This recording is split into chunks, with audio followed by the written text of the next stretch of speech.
Hey guys, welcome back to another video of Twilight Wars browser series. Today's video I'm going to be going over some of the new features in update 1.09.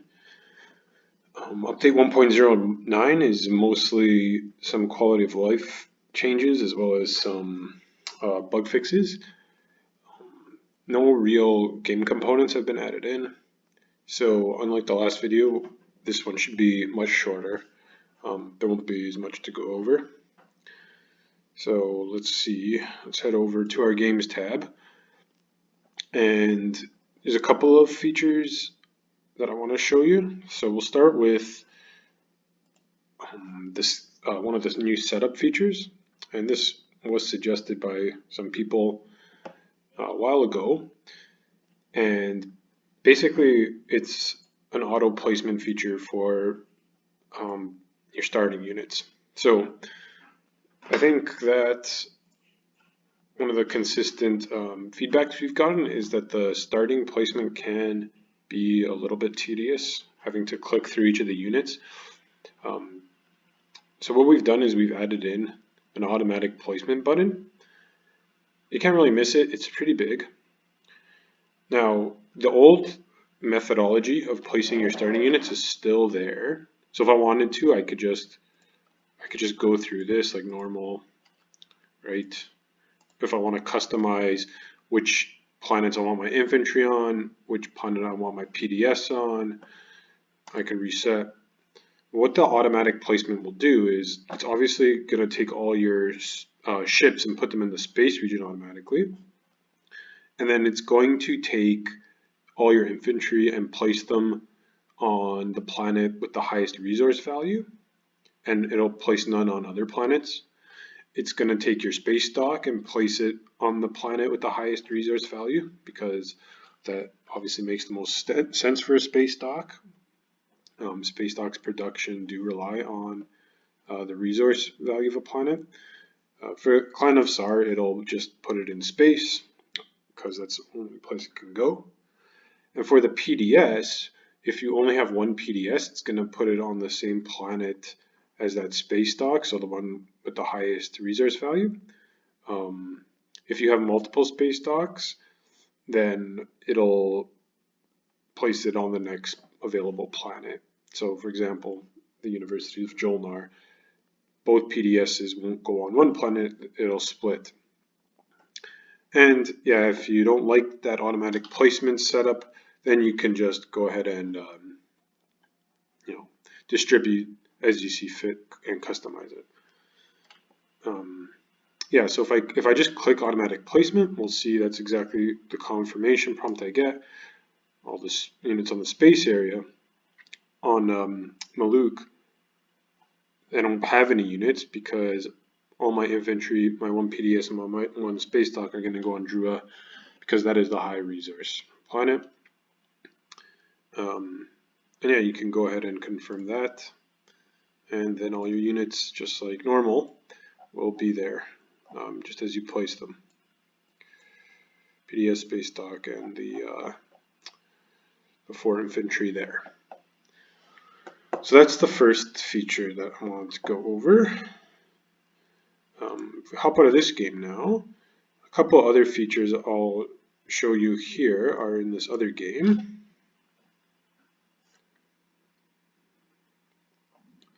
So another useful feature here is I've jumped into a game where I'm right in the middle of a retreat from a combat. So we've gone through a combat. At the beginning of the combat, Charlie announced retreats. We rolled dice, we assigned our hit, and now we're in the select units to retreat step. So we already have seen the select all units for movement, and now we also have the select all units for retreat. Unlike select all units for movement, you actually don't even have to have the system clicked, because there's only one possible system you can retreat from. That's the active system. Where unlike moving ships, you can move ships from any system into the active system. So you have to first click the system. So here actually, you can see flashing is the George system. there's a space combat going on here, and I am currently playing as Charlie, and I'm playing with the black pieces. So by clicking the select all units, the game will select all the ships as well as all the infantry that are yours in the active system. So these 5 infantry. So if I don't even do anything, if I even just click say the supernova system and I go select all units, the game will tell me that all of my units in the active system have been selected for retreat. And then if we go confirm, okay, we still have to select the valid retreat system. So all that build up for nothing. I double click this system, for example.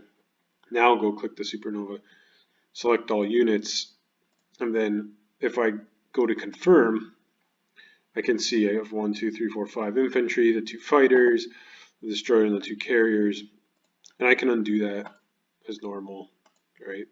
The one thing you will obviously have to account for is if you don't have the capacity to retreat all those infantry, then the select all units, you'll be told you don't have the capacity and you'll have to go and select them one by one.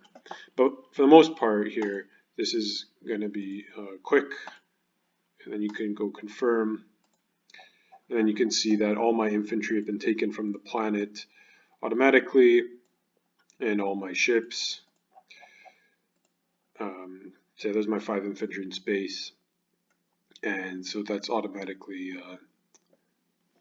picked for us there. So that's the select all units for retreat. Now, another thing I want to show here is I'm going to have to hop into the game with the other players momentarily. There's a couple more features here, so let's just get out of this combat by passing on the ability rounds, and we won't invade here. Actually, maybe we will. Let's just do it.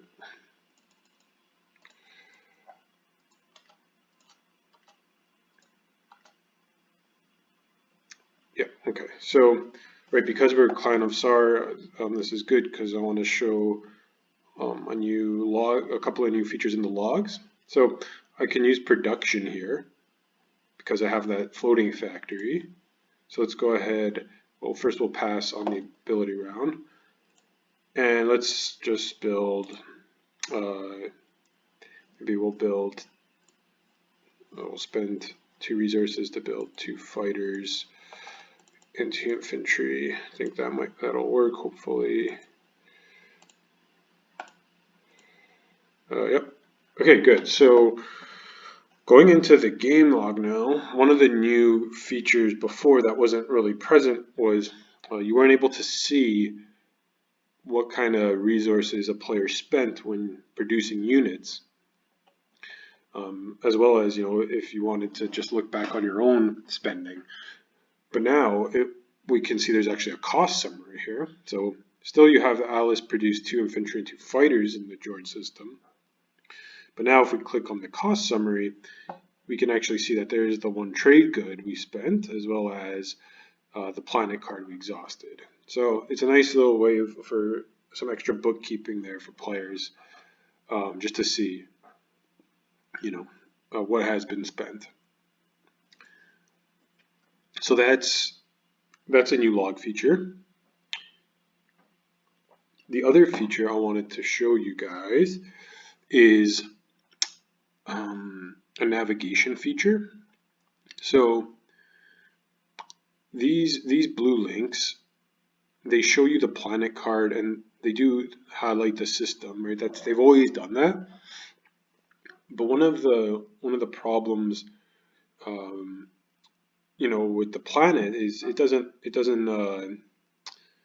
doesn't highlight where that is on the board. And also, if you are a mobile user, you play a lot on mobile, this log screen will actually take up the whole space, like a rectangular space. So you'll never really even be able to see that system get highlighted. So why don't I actually jump into, yeah, exactly. Hope you can see this. I've jumped into like a mobile demo mode.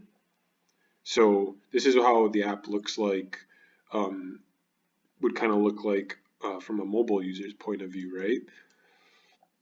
So let's say I open the game logs and, for example, I want to know like, oh, a system has been activated, but I'm having a hard time seeing where that active system is. Well, now on mobile and on desktop, if you actually click the system, so Alice activated the George system. If I click this, now if I go back into the game, the screen is actually gets centered on the system you clicked, right? So now I can see that I'm actually centered on the George system, the active system. This works as well for planets, right? So like if I were to just zoom out again, say, and now I were to click on, well, let's see here, the actual planet Jord, so not the system. I'll be brought to the center of the system that contains that planet. So I click Jord instead of like the Jord system, and now if I close this, again I get centered to this to the system. So that's going to be a lot easier for players to navigate around the board, especially if you're playing asynchronously and things you're just navigating the game log. Now you can see where the action's happening by clicking that link and then closing the log. And this works as well on desktop. So if I'm just looking around, say I'm over here, and I go into, it's actually even more obvious on desktop because you see the screen move in real time. So if I click on the Honor lore system, I get the screen centered right there, right? So if I choose to zoom, it's centered for me. The George system, actually the planet George. So if I click on it, the screen repositions. Right, so you can just actually on desktop, you can just kind of navigate around there. The Abyss Freya system, George system, or lore system, right? So that's a nice improvement. So I think that's it. There's a few other changes, bug fix related, other game log things like the Yssaril tribes discarding action card now shows in the game log, for example. But I think those are the major features I wanted to go over. Yeah. So I'll let you guys read over the rest if you want. But that's update 1.09.